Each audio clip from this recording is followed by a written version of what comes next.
गेल्या अनेक वर्षाचा इतिहास पाहता अक्कलकोटमध्ये स्वामी समर्थांची नगरी आहे।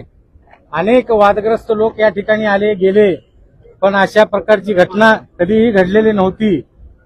पण त्या दिवशी ही ठरवून घडलेली जी घटना होती ती अत्यंत निंदनीय आणि त्याचं कोणीही समर्थन करू शकणार नाही अशी ही घटना होती।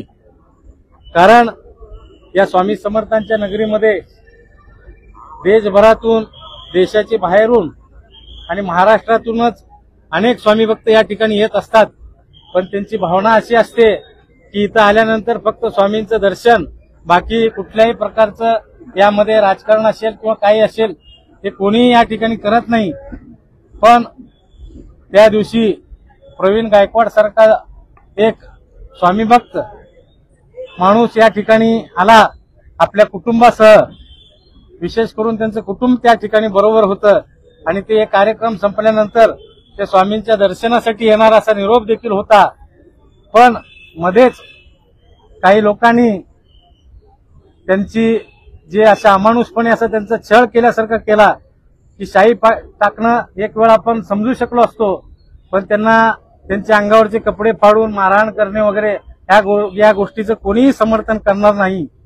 आणि त्यानंतर देखील सोलापूरमध्ये बैठक सुरू असताना त्या ठिकाणी आदरणीय आमच्या सर्वांचे दैवत असलेले माननीय जन्मंजयराजे भोसले साहेबांचं देखील त्या ठिकाणी जो अपमान म्हणजे वेगळ्या पद्धतीने करण्यात आला की बाबा त्यांचं एकेरी नाव घेण्यात आलं, ते देखील निंदनीय आहे। त्याचा देखील आम्ही सर्वच्या वतीने निषेध करतो।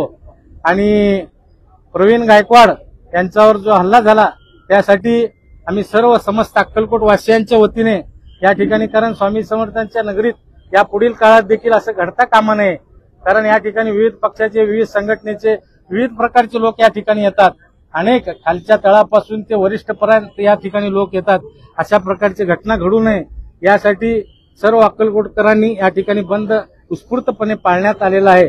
आणि आता आम्ही बंद जास्त वेळ न ठेवता 2 वाजेपर्यंत ठेवलेला आहे, कारण लोकांचं, व्यापारी लोकांचं देखील